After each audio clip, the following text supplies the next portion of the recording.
Haleluya, puji Tuhan. Puji Tuhan saudara, masih bersama dengan saya Pendeta Fernando Siombing. Di channel yang sama masih ada Yesus, masih ada jawaban. Masih ada Yesus, masih ada harapan. Puji Tuhan saudaraku yang terkasih dalam nama Tuhan Yesus Kristus. Ada satu pertanyaan, apakah kita memahami bahwa kita bisa menjadikan kegagalan ini sebagai batu lompatan untuk kita dapat meraih keberhasilan? Sekali lagi, apakah kita dapat memahami bahwa kita bisa menjadikan kegagalan demi kegagalan sebagai batu lompatan atau batu loncatan untuk kita dapat meraih keberhasilan? Apakah kita dapat memahami Tuhan tidak menghendaki kita terpaku atau terpusat saja hanya kepada kegagalan masa lalu kita? Siapa di antara kita yang tidak pernah gagal? Edwin Louis Cole juga pernah berkata bahwa seorang pemenang bukan dia yang tidak pernah gagal, tetapi dia yang tidak pernah berhenti untuk mencoba.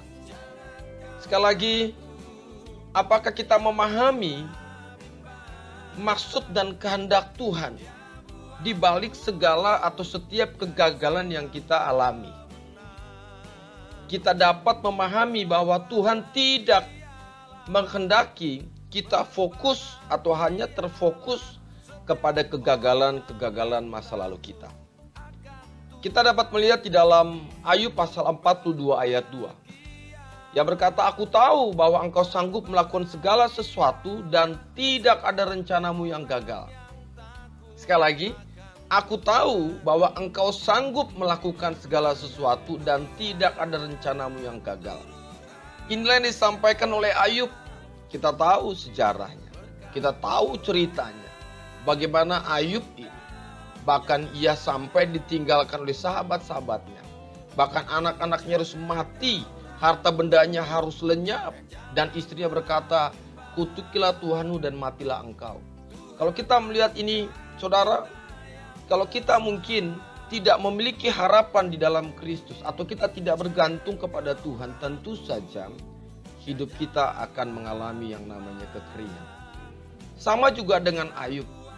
Ketika ia tidak bergantung kepada Tuhan, saya percaya sebagai manusia, ia pasti akan merasa menderita sekali. Ia merasa bahwa ia tidak memiliki siapa-siapa lagi. Dan ini satu pengalaman yang sangat buruk yang Ayub rasakan. Tetapi dia memiliki Tuhan yang hebat. Dia memiliki Allah yang hidup, yang tidak pernah meninggalkan dia. Karena dia tahu, dan apa yang dia katakan bahwa engkau sanggup melakukan segala sesuatu. Dia percaya bahwa Allah sanggup melakukan segala sesuatu dan tidak ada rencana Allah yang gagal dalam kehidupan Ayub. Wow.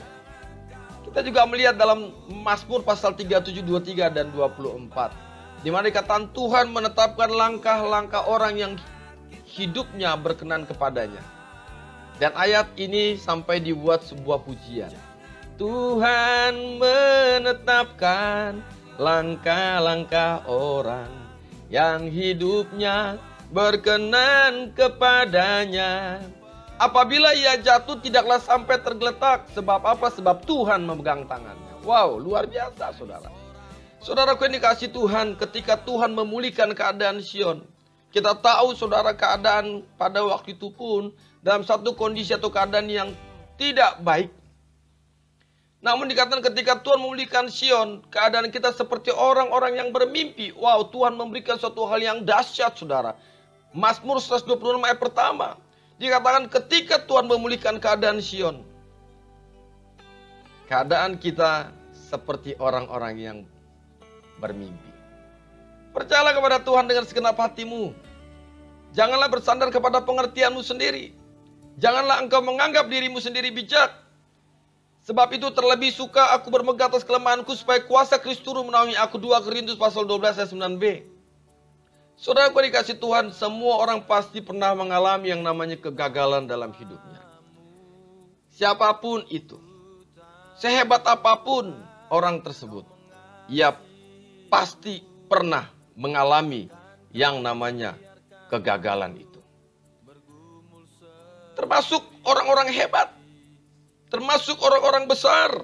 termasuk tokoh-tokoh hebat yang ada di dalam dunia ini, mereka mengalami kegagalan dan pernah mengalami kegagalan. Tentu saja mengalami yang namanya kegagalan pasti menimbulkan rasa kecewa, saudara. Rasa kecewa yang mendalam.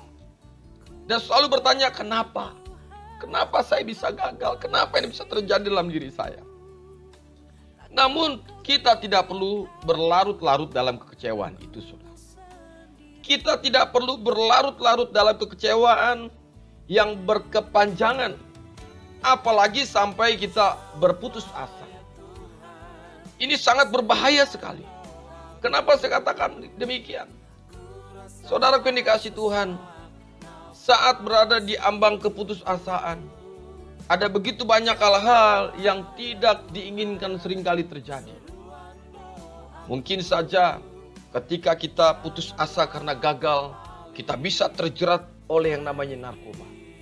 Kita dapat hidup dalam pergaulan yang bebas. Kita mampu atau kita bisa saja mengambil jalan pintas, yaitu untuk mengakhiri hidup kita. Kita mengakhiri hidup dengan cara bunuh diri. Tentu saja hal ini tidak diinginkan oleh Tuhan. Ingatlah saudaraku, setiap kegagalan demi kegagalan yang kita alami ini bukanlah suatu hal yang terburuk di dalam kehidupan ini. Tapi merupakan hal yang wajar dan biasa. Kenapa? Karena sekali lagi saya katakan, setiap orang pasti pernah mengalami yang namanya kegagalan. Namun pertanyaannya, bagaimana respon kita menghadapi kegagalan itu? Kegagalan bisa saja Tuhan pakai, Tuhan izinkan dalam hidup kita atau terjadi dalam diri kita untuk apa? Untuk membuka mata rohani kita. Bahwa apa? Bahwa Tuhan tidak pernah tinggalkan kita. Bahwa Tuhan sedang berperang bersama-sama dengan kita. Bahwa Tuhan bersama-sama bekerja. Bahkan Tuhan terus bekerja dalam kehidupan kita.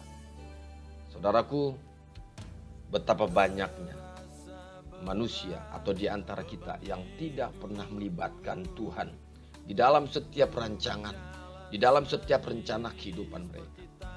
Mereka merasa terlalu pintar, mereka merasa terlalu hebat, mereka merasa terlalu kuat, mereka merasa mereka memiliki segalanya. Sebenarnya apa yang ada dalam diri kita itu adalah gift, pemberian yang sudah Tuhan berikan bagi kita. Oleh sebab itu sekali lagi saya mau katakan kepada kita semua, jangan pernah takut gagal.